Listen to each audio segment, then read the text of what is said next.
Përshëndetje të nderuar zonja dhe zotrim, përshëndetje të dashur miq, ja ku po ritakohemi sërish me mua Tirona Lilin, pikërisht këtu në kanalin Rrëfime Jete, për të ndarë me ju rrëfimin e radhës. Dua të sjell pranë jush një letër të shkruar nga një nën, e cila është një letër shumë e dhimbshme, që ja ka adresuar vajzës së saj. Letra brenda mban shumë dhimbje. Një vajzë që vuan nga kanceri, por duhet të duroj trishtimin që i bën vjera dhe burri.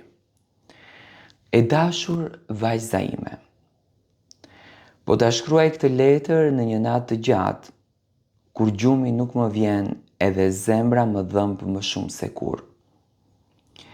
Jam ulur pranë dritares dhe po shikoj errësirën jashtë. Por errësira më e madhe është ajo që kam brenda shpirtit tim sa herë që unë mendoj për ty.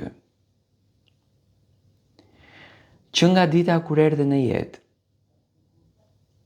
ti ishe drita e syve të mi. Ende më kujtohet kur të mora për herë të parë në krah.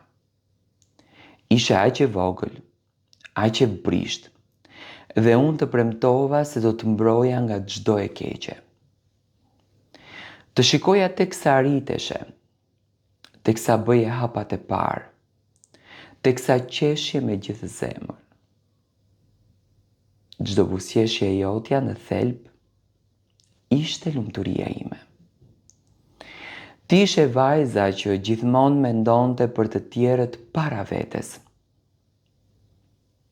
Edhe kur kishe pak, ndaje gjithçka me ata që kishin nevojë. Zemra jote ishte e madhe edhe e pastër. Kur u martove, mendova se po fillonte kapitulli më i bukur i jetës tënde. Të pash të veshur me të bardha, dhe lotët që më rrifnin atë ditë ishin në të vërtetë lot gëzimi. Besova se burri që zgjodhe do të donte, do të respektonte dhe do të kujdesej për ty. Besova se do të kishe një familje ku do të ndjeshe sigurt edhe tejet e lumtur. Por jeta në thelb kishte shkruar diçka tjetër. Fillimisht nuk më tregoje gjithçka. Kur të pyesja se si ishe, më thoje se gjithçka shkonte mirë, por një nën e ndjen dhimbjen e fëmijës së saj edhe kur ajo nuk flet. Fillova të shihja trishtimin në sytë e tu. Buzëqeshja jote po zbej çdo ditë e më shumë. Më pas mora vesh se nuk po trajtoheshe siç e meriton çdo grua. Fjalë të rënda, përçmime, mungesë respekti dhe jo vetëm nga burri yt, por edhe nga vjera jote, sa herë e mendoj zemra më coptohet. Ti përpiqeshe të ruaje paqen, heshtje, falje dhe duroje. Mendoje se një ditë gjithçka do të ndryshonte.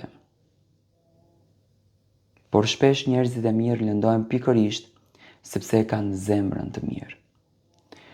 Pastaj erdhi goditja më e rëndë. Dita kur mjekët na thanë se kishe kancer. Nuk do të harroj kur atë moment. Mu duk sikur toka u hap nën këmbët e mia.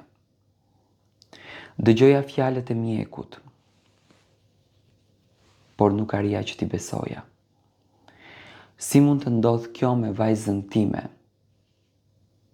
Me atë vajzë që nuk i kishte bërë keq askujt. Kur dola nga spitali, u fsheha në një cep dhe qava si kur më parë.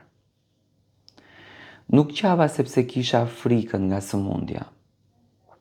Qava sepse doja ta merja unë atë dhimbje dhe jo ti.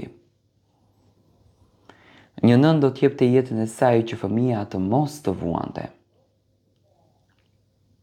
Ti e fillove betejën tënde. Kimioterapit, analizat, lodhja, netët pa gjumë.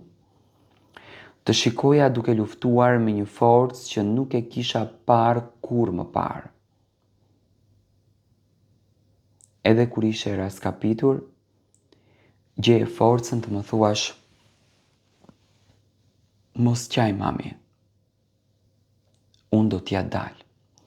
Por si të mos qaja, si të mos më thyej zemra kur shihja flokët e tu të rënë, kur shihja fytyrën tënde të lodhur, kur shihja se sa shumë po vuaje. Ajo që më dhëmte më shumë ishte se në momentin kur ti kishe më shumë nevojë për dashuri dhe mbështetje, disa njerëz vazhdonin të të lëndonin. Në vend që të t'jepnin forcën të shtonin dhimbjen.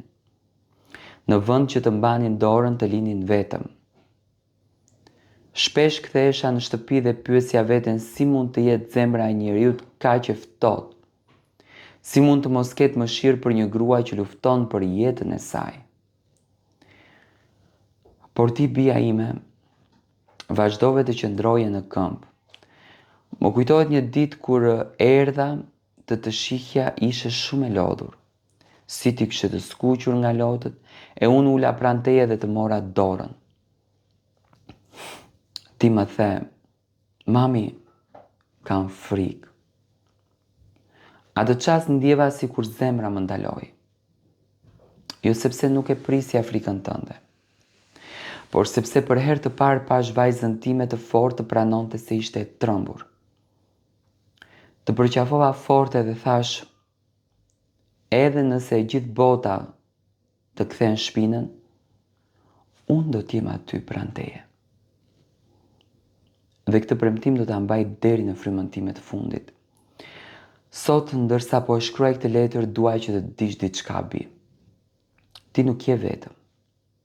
Ndoshta njerëzit që duhet të të mbështesnin nuk e bën këtë. Ndoshta ke dëgjuar fjalë që të kanë plagosur. Ndoshta ke derdhur lot të fshehurazi që askush në të vërtet nuk i ka parë. Por unë i kam ndier të gjitha.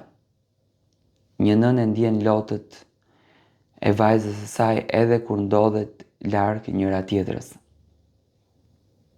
Çdo natë lutem për ty. Lutem që Zoti të t'jap forcën. Lutem që dhimbjet e tua të lehtësohen.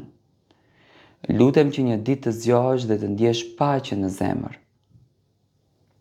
Dua të të kujtoj se ti je shumë më e fortë se sa mendon. Ti ke kaluar stuhi që do ta kishin rrëzuar këdo. Dhe megjithatë të vazhdon të ecësh përpara, kjo është trimëri, kjo është forcë, kjo është madhështi. Nëse ndonjëherë ndihesh e lodhur, mbështetu tek unë, mami të do. Kjo është letra e kësaj nëne drejt vajzës së saj.